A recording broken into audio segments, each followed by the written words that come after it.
Bonjour à tous et bienvenue à tous, à toutes et à tous. C'est pas banal, parce qu'il aurait dû être là. Et c'est pas notre place. Et pourtant on va assurer pour lui rendre un hommage qu'il mérite, évidemment.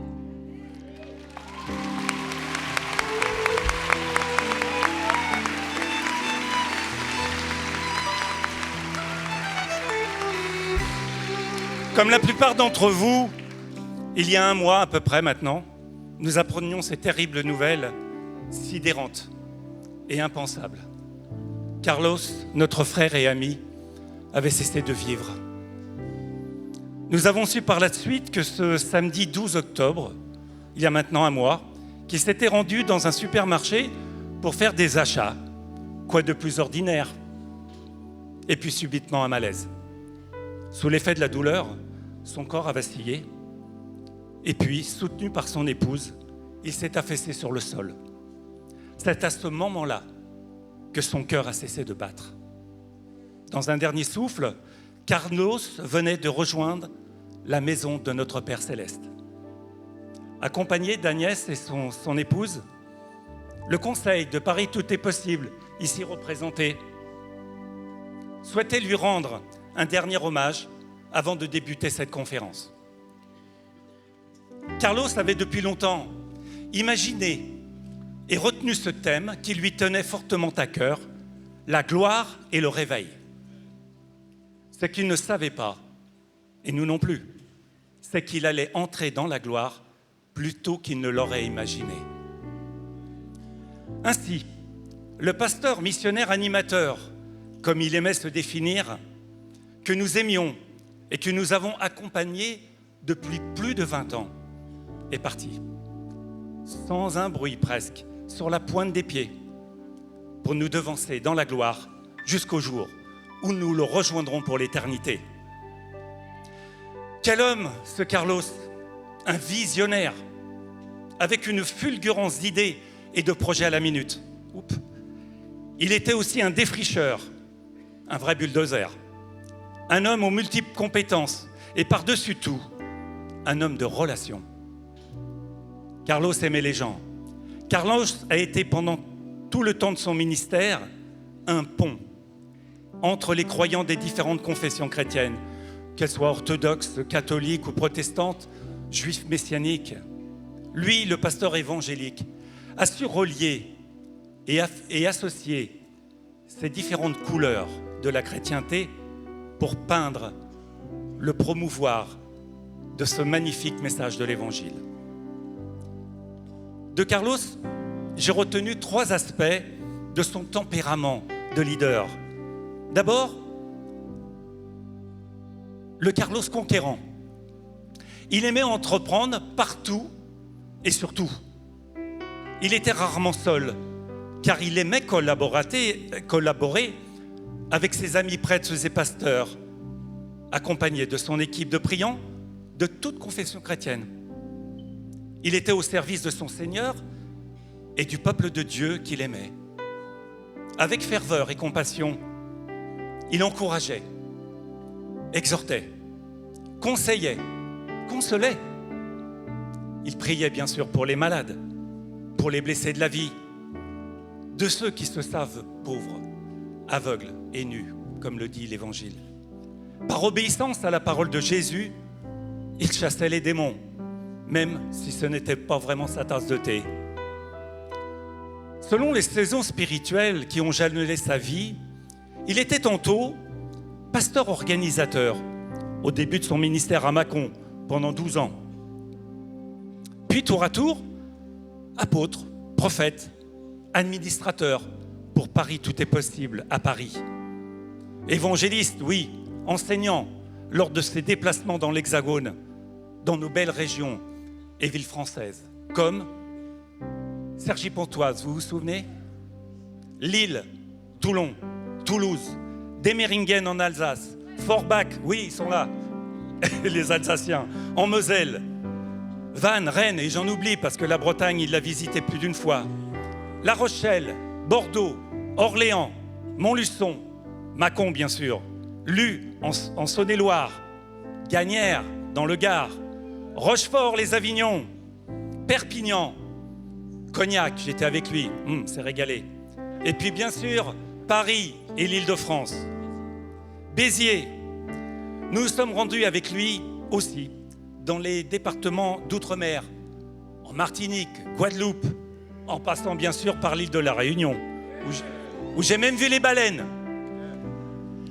À l'étranger, lors de plusieurs voyages en Israël, je sais même qu'il a été aux États-Unis. Oui. Au Canada, soit au Québec, oui, je vais le dire. Il organisait des circuits découvertes allant de 50 à 500 personnes en Israël. 8 cars, 3 bateaux sur le lac de Tibériade. Magnifique. Plusieurs années durant, il s'est rendu au Liban. Nous étions avec lui pour des rencontres d'évangélisation organisées par nos frères catholiques maronites. Plus récemment, il a passé plusieurs jours au Québec, puis Madagascar ces dernières années, et bien d'autres territoires encore. Alors maintenant, voyons Carlos l'artiste. Vous saviez qu'il aimait chanter? Les Espagnols, waouh, ils aiment ça, et moi j'aimais chanter avec lui. Souvenez-vous, lorsqu'il nous accompagnait avec sa vigueur, avec les louangeurs, en solo, il n'était pas rare de l'entendre psalmodier, tantôt dans une prière de reconnaissance à son Seigneur, tantôt par un chant prophétique en faveur de l'assemblée présente. Ces dernières années, Agnès et Carlos ont eu la très bonne idée d'enregistrer plusieurs CD avec divers groupes de louanges de toutes dénominations chrétiennes. L'album Abba Père est l'un de mes préférés. Et l'un d'entre eux, un joyau, une perle d'adoration pure et inspirée. Si vous ne le saviez pas, Carlos n'a jamais reçu de formation pour être écrivain. Pourtant, il a écrit 6 livres. Un comble. Dans ses ouvrages, il partage le plus souvent les fruits de son expérience sur des sujets très variés, comme l'unité, bien sûr, l'onction et la guérison divine.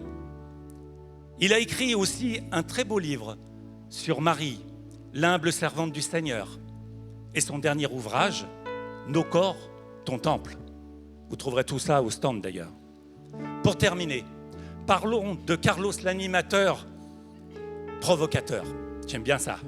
Certes, il avait encore 1000 choses à dire Certes, il y aurait encore beaucoup de choses à dire sur le Carlos missionnaire, dévoué et infatigable. Pourtant, je crois qu'il nous restera à tous le Carlos prédicateur puncher.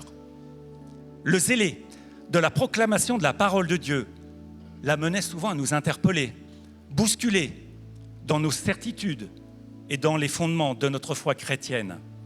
Il n'était pas rare qu'il nous titille, nous provoque et interroge l'Assemblée pour répondre à ces questions dont à l'évidence il connaissait déjà les réponses. Nous nous rappellerons aussi de ces petites histoires issues de son vécu qu'il distillait, non sans humour, au cœur de ses prédications ou enseignements. Elles avaient pour but soit de nous émouvoir, soit de nous faire éclater de rire.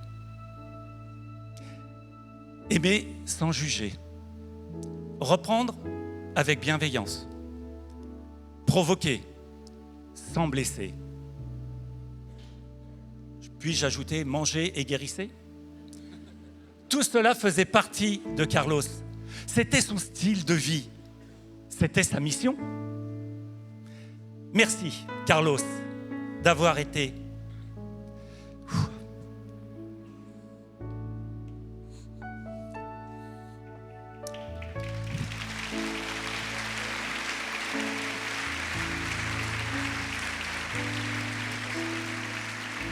un très bon pasteur, un frère, un père et un ami.